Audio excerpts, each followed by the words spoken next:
What's up everybody, Mr. Media 82 and KeenGamer here with another Let's Play video. And in today's Let's Play video, we're going to be doing something a little bit differently today. We're going to be going over the game Ghostbusters, a game developed by FireForge Games, which came out in July of 2016. Now I know what some of you may be thinking, why would I even bother with a game that didn't receive too much credit nor any positive feedback? Well, let's find out, because this is the very first time that I'm playing this game and I try to be objective as possible, so let's dive right in.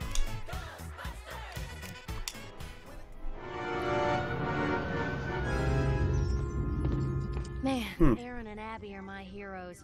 They believed in the existence of the paranormal when it wasn't even cool.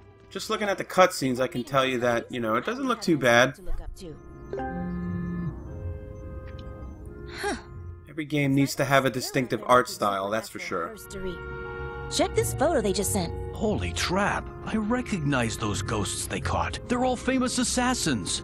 Haunting the White House? They must have stopped them before. Now, what I like about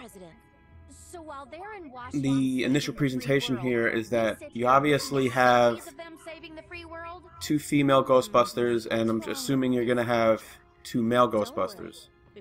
So I think it adds a little bit of a dynamic in terms of the characters.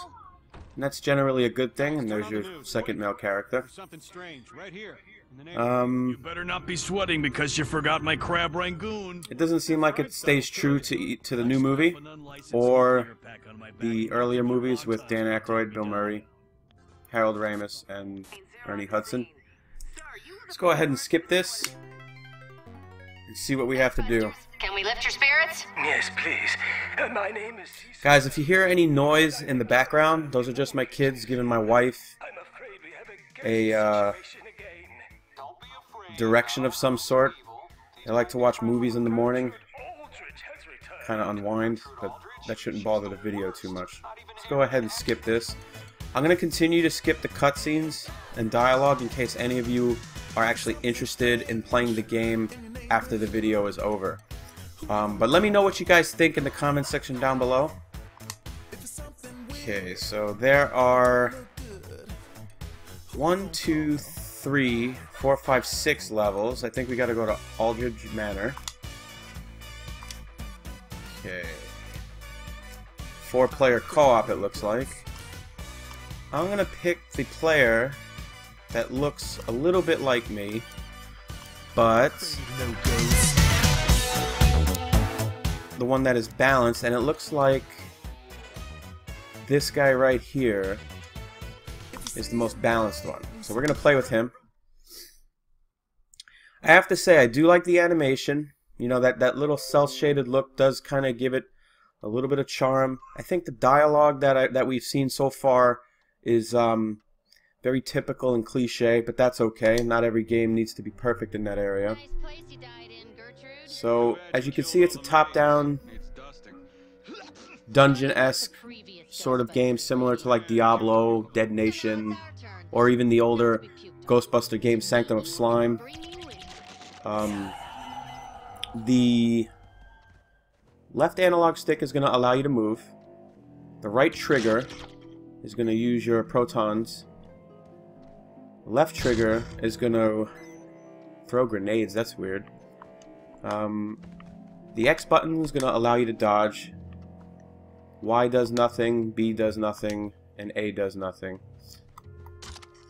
The right bumper on the Xbox One controller allows you to reload, it looks like. And the left bumper gets your proton guns ready.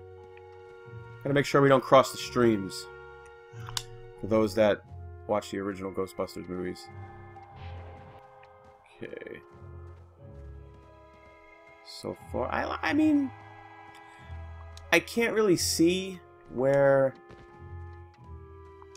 the negative reviews are with this. Okay, so that's what B does. I thought B did nothing, but B actually highlights the path you need to go.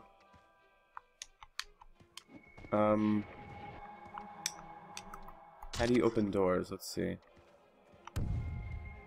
Yeah, it says we need to go this way, so...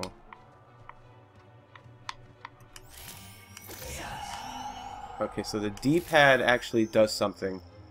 I guess that's kind of using...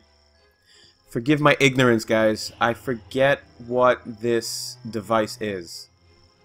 I know Harold Ramis's character in the original Ghostbusters used it, and I know it kind of utilizes the location of the ghost, or it tells you where the location of the ghost is. So, let me know what this device is in the comment section down below. Okay.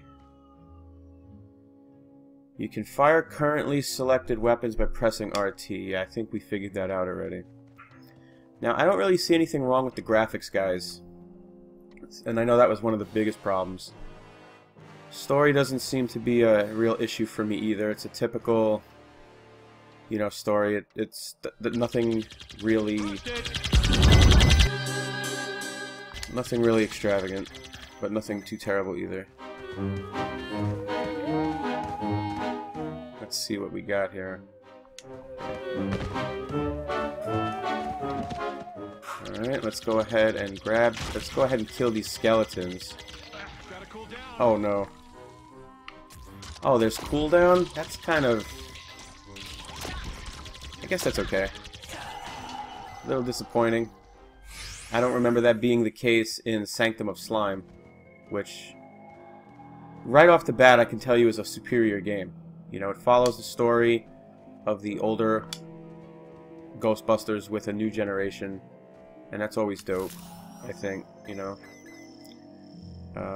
Yeah, I really want to know what this device is, so please leave a comment in the section down below. Okay, obviously we're going in here.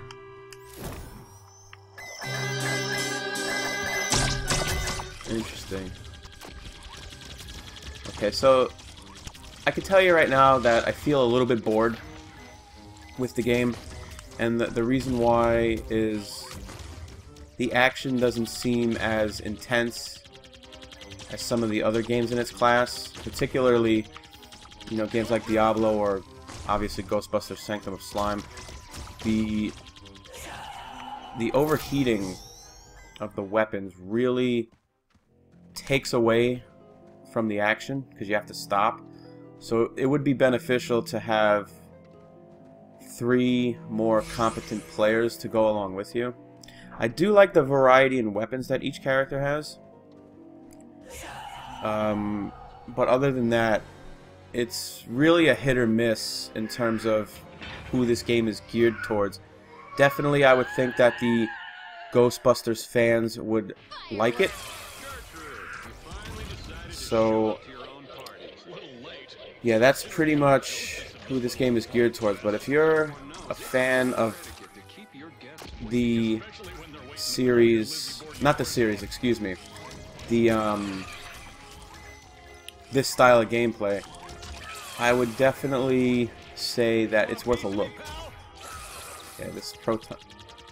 Okay, so this is your bestest. Okay, so the proton pack actually does a decent job. I don't like the fact that you can't lock onto the boss or anything like that. So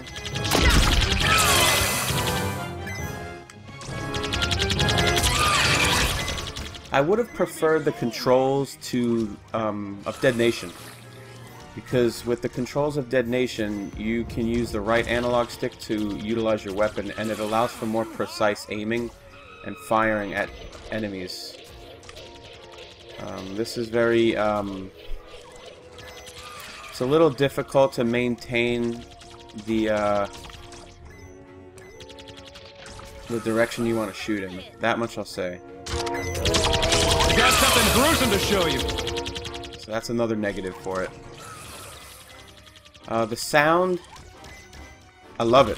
You know, it fits the animation and the art style very well. It's definitely not Ghostbuster-esque, if you will, like Sanctum of Slime was. This more or less reminds me of something that would belong in like a Disney movie or anything similar to like Eddie Murphy's Haunted House or something like that. But I don't really see this as a Ghostbuster music or sound with the exception of the title screen. But, you know, it's still pretty good. Gosh, this lady is taking forever. But she's almost dead, so that's a good thing. Ugh. I got slimes.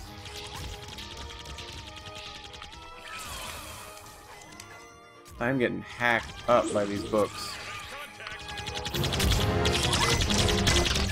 Almost got her. Definitely almost got her. Let's go ahead. Let's do this.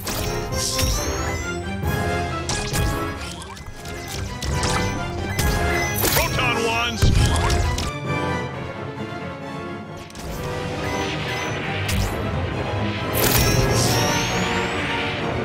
Slam it! Okay, these controls for capturing a ghost is actually not that bad. In you go. Definitely not that bad. I don't like this meter. Dual damage.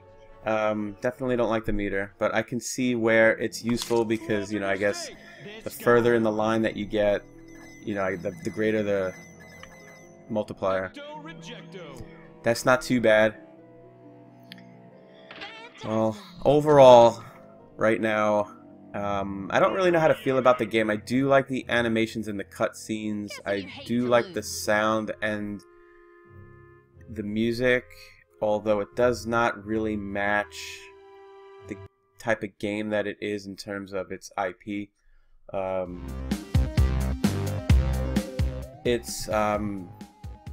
I'm definitely mixed about it. But let's go ahead and see if another mission would change my mind as far as how I feel about the game. I do like you can actually level up your characters. That's kind of cool. Let's see what we got here. Oh, you get skills too. Alright. That's actually not that bad. Alright. Well, any dungeon crawler should really have an upgrading system. So, grenade cooldown, decreased overheat, you know what? We're definitely going to be spending some points on that. Movement speed, okay. Well, that actually makes me feel better because I did feel like the movement in the initial level was very slow. Okay, so that's cool. But I really don't think that it should be upgraded. You know, the movement in terms of its speed should definitely be a standard, but I can see where you may want to add more depth, I guess. Overall, I think it was a okay decision. Okay, so we upgraded our character a little bit. Can I take your order? I am Montgomery Strange. Strange name. I prefer Montgomery. And I do like this TV messaging system that they do to kind of brief you on the next mission. I think that's really good. But my favorite part of this game right now has got to be the cutscenes. You know, they're really colorful. I do like the art style. The cel-shaded graphics are great. Overall, the sound is good, but I feel it doesn't match the content. The sound is good also, but I feel like FireForge could have done a lot better in terms of matching everything with the type of game and the IP that they were working with. But this game is not bad. FireForge Studios, after this game was made, after this game was made, shortly after this game was made, the developer actually went under. So FireForge Games is no more, to my knowledge. If anybody from that studio started another studio, leave a comment in the section down below. But I honestly will not go any further because that kind of wraps it up for this video. Overall, I think the game is good. I don't think it's worth the price. You can definitely check it out on Steam. I think it's around 40 bucks. And this is pretty much going to do it for the video. For all your gaming needs, any reviews, guides, previews, go ahead and visit KeenGamer.com. And for any news and reviews or previews from myself, look up the handle Mr. Media 82, and that's gonna do it for now. Until next time. I ain't afraid of no ghosts.